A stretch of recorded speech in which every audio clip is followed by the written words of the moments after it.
Both gold and stocks are hovering around multi-month highs. Is this poised for a breakout? Are markets ready to move in either direction? Well, we're here to find out with Bill Baruch, president of Blue Line Futures. Bill, welcome back to the show. It's been a few months. Didn't feel that long, but it's been a while. Welcome back. Yeah, thanks for having me on again.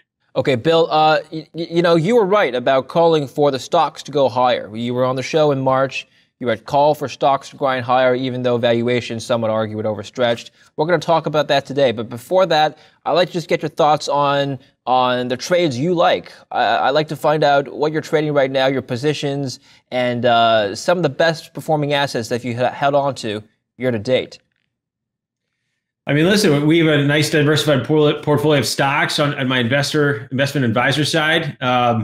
The commodities, though, have really done great. I mean, we look at what sectors have performed well in stocks. It's and I wrote about it this morning in my daily note, Morning Express.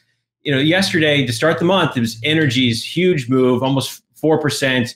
Materials behind them. You had industrials, financials, REITs. I mean, though all those sectors, were up pretty good yesterday. And if you look at the benchmarks, they barely moved. So if you're just watching the S&P and you're watching tech and you have a tech heavy portfolio, you really haven't done anything. You haven't performed since February, since those February highs, really. And, but you got energies have up nearly 40% since February. You got materials up something like 25% since February. So, when you look at it, it's the commodities that have performed. And we've been doing a lot of great things on the commodity side. I mean, look at the rebound in gold. Silver's done well. Platinum has given you really terrific trading ranges. And, crude oil, we've been really on the ball with crude oil, 66.5 area being resistance, calling for the resistance there a couple of times. And then, really kind of saying when this thing backed up closer to $60, you're getting buying opportunities. So, for us, there's been really great trading opportunities in the commodity side, which we tend to obviously trade more there. And in the investment advisor side, we're sitting with a lot of things. But, I think with crude oil, this time we've allowed it to stay. We've stayed in positions. We trimmed some gains, but we're staying in the September contract, looking for the $70. We're closing in on $70. And to be honest, I'm probably going to hold on to some of that position, looking for $80, or at least trade some volatility with some pullbacks, to buy the dip again, and we would potentially a really good floor in crude oil building at 66.5.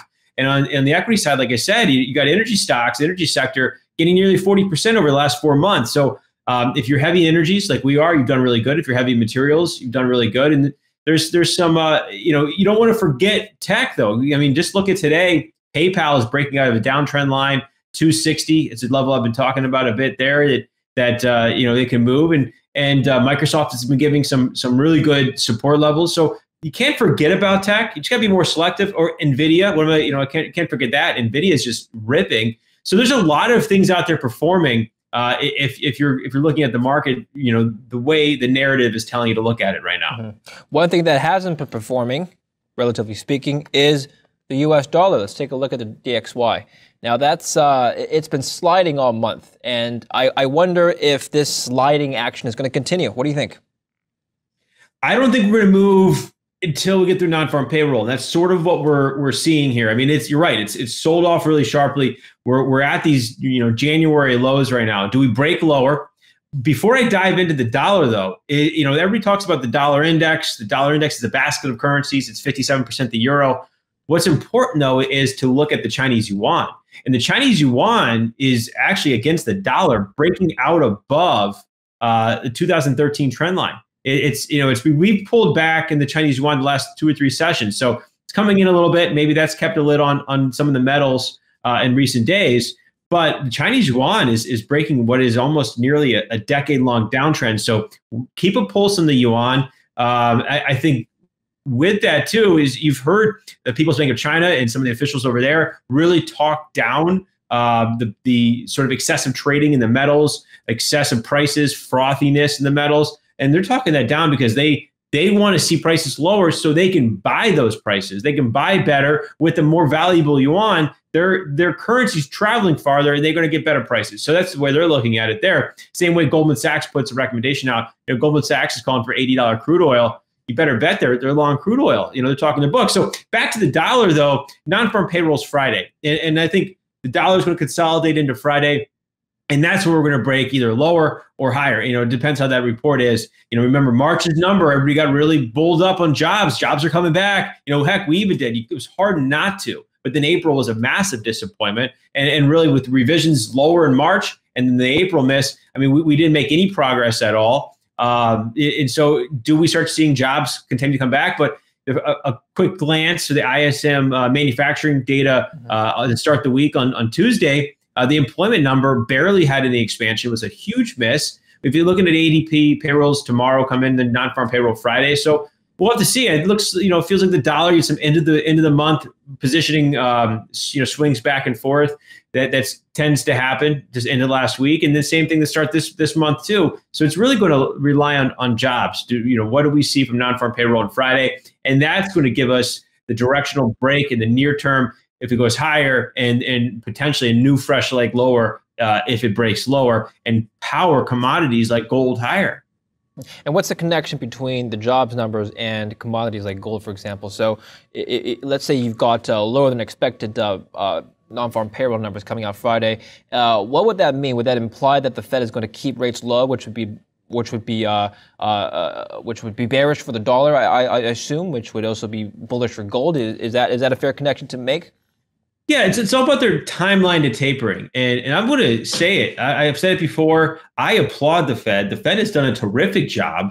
Helping bring this economic rebound back. They've done a terrific job through much of the last several years, and really keeping the economy with steady growth. A lot of people are going to listen to me say that, and they're going to put dirty comments in the comment section. But that's the reality. It's easy to criticize somebody that's always in the news like the Fed.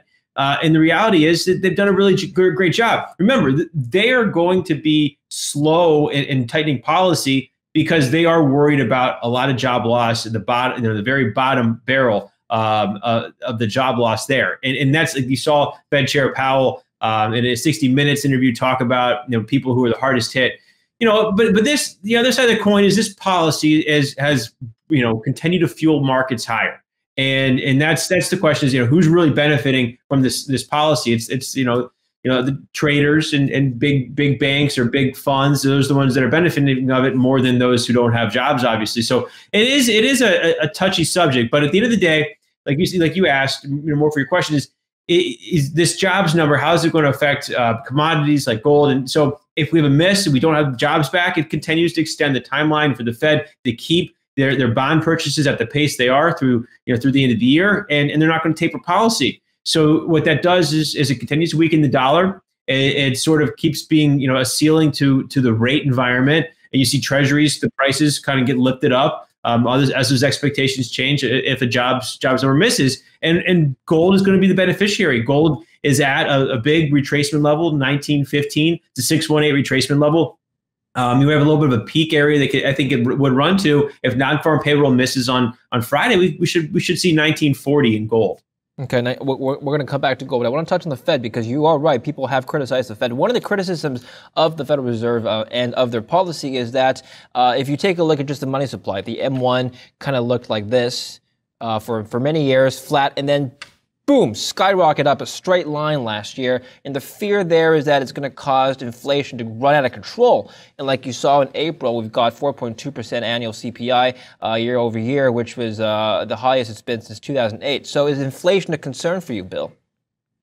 I'm glad you brought that up because that is something I actually didn't mention when I was talking about the Fed and applauding them. And no, inflation really is not a concern for me. Because here's the thing, where inflation matters. Right now, we already see it. You look at lumber prices and look at the chip, there's chip shortages and it's supply chain related. And, there is definitely demand out there in other places that the prices are getting inflated. But when it comes to Fed's metrics, we're not really seeing the inflation, and that gives them better reason to stay patient. You look at the hot CPI, core CPI number for April, what do we have? It was a 9/10 month over month gain, which was tremendous. But a lot of that's coming from used car and truck sales. And that, I mean, look back at the pandemic, it's just another supply chain distortion. You had rental car agencies selling off their fleet, raising capital, not thinking anybody want to travel. And now you got this massive, epic travel demand coming down around for the summer, and they're rushing to not only get new cars in their fleets, but they're the ones that provide to the used car lots the cars to sell. So the used car lots are not getting the supply that they normally did. It's complete distortion. And so you take that number out of the component out of the CPI read, and CPI is much more tame. I forget exactly what it was, but it's closer to 2%. So I'm not worried about inflation because the Fed has been right, really very right for the last year in what they expectations of the market and expectations of the economy. And overall, I think that's trust their direction. Now, if we continue to see higher inflation over the next few months, then I would start to get concerned. But the base numbers were April and May. Those base numbers from 2020, those are the bad numbers that were the low inflation numbers that we're seeing the comparisons against. I wouldn't be surprised to see a deflationary environment a few months from now. So I think the Fed is on the lookout for such. You're right. Used cars, trucks, energy, those are specific lines in the CPI basket that have spiked.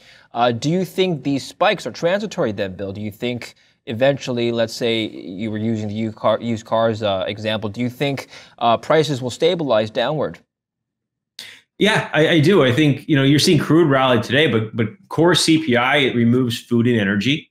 So I think the core number is going to remain pretty tame. I wouldn't be surprised to see another firm read, maybe not as hot as April here for the May read in June, but I expect it to stay within reason of the Fed's expectations. But after all of it, let's not forget, last year they announced symmetrical inflation targeting. And what does that mean? They're going to let inflation run hot. They are telling us they're going to let inflation run hot. And it's been cold for extended period of time. They're symmetrically going to allow it to run hot. They're not going to rush on just a couple hot numbers. They want proof. And then furthermore, they said that they're going to be behind the curve. They want proof. They know they're going to be behind the curve. They're telling us, they're telegraphing us. So, when it comes down to it, that's the markets that you need to be trading. And what's your view? What's your outlook on the jobs? What's your sort of sentiment for the jobs report this week? Do you think we will continue to grow in terms of employment?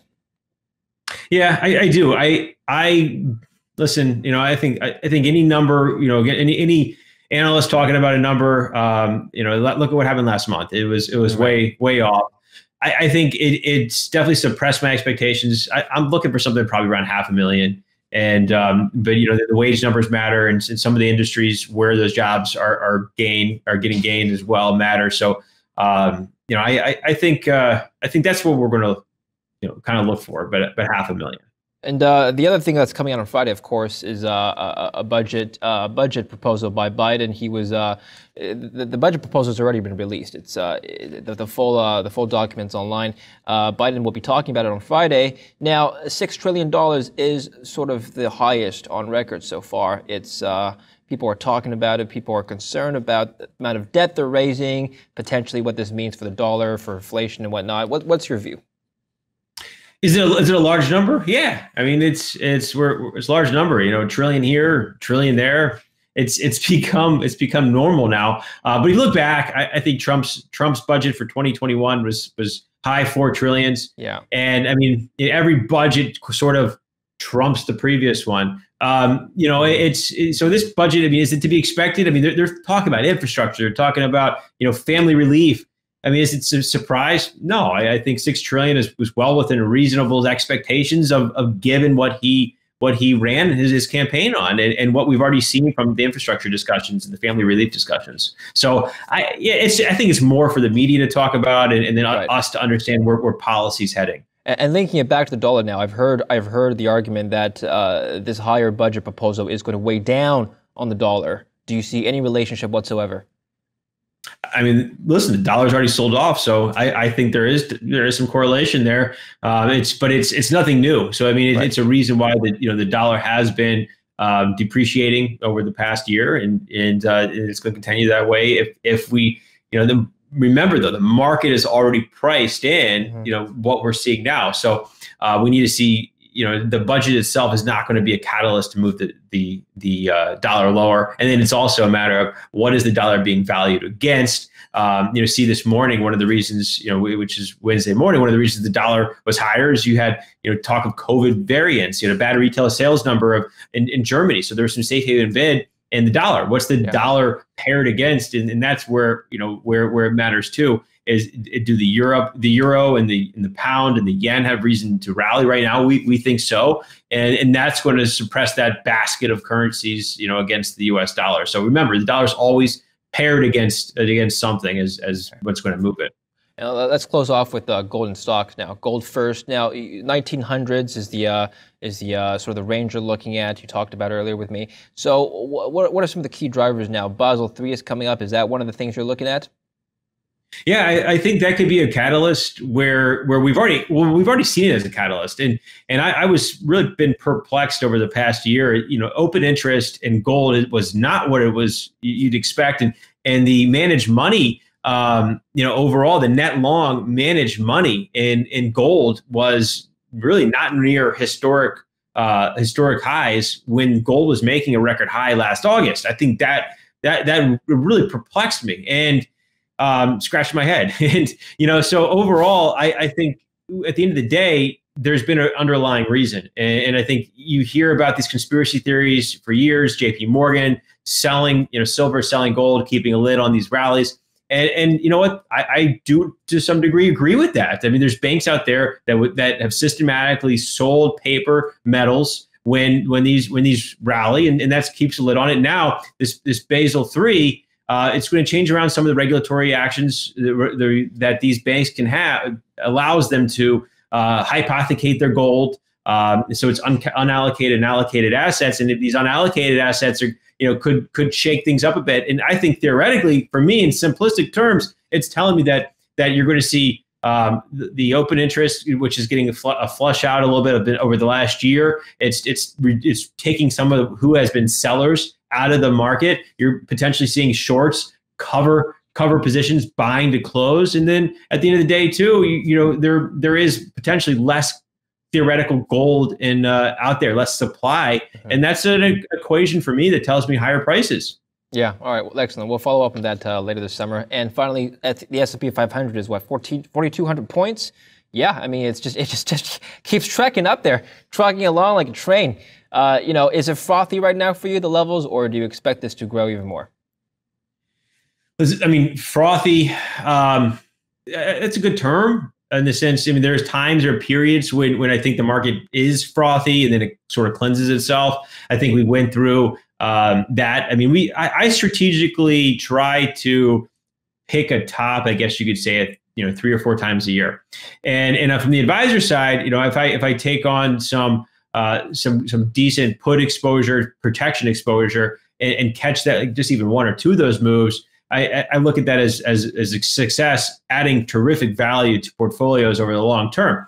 And I think there's frothy times, but we just came out of what was a little bit of a sell-off. I mean, the Nasdaq, I think, sold off nearly 10%, 7-8% or so. The S&P from 42.30 back down to 41.30. I mean, 100 points, which is 40.30. Sorry. So I mean, nice little moves. I mean, what's that? 200 points in the S&P. I mean, it's about 5% these days. So nothing. These aren't. I think that cleansed the market, that flushed out the frothiness, and we've rebounded really strong. So we're consolidating. So what I've been telling my clients is we're consolidating at these elevated levels, just below record highs in the S&P, and as well as the Nasdaq. And the consolidation is healthy because we rebounded very strong. But there's a lot of resistance overhead. We need to get through that. And if we don't get through that, then the sellers can take us and shoot through some support. Right now, there's a lot of good support underpinning the market. And I think we can head higher here. I'm targeting 4,600 in the S&P. It's sort of a rolling 12-month target for me. Not say the end of the year, but I think we're going to be higher overall. And I use pullbacks as a buying opportunity. More so, I'm more worried about frothiness in tech in particular. So I'm very selective in tech that I'm buying. All right, very good. Excellent updates as usual, Bill. Thank you very much. I look forward to catching up with you later this summer. Thank you. Thank you for having me. And thank you for watching Kitco News. I'm David Lin.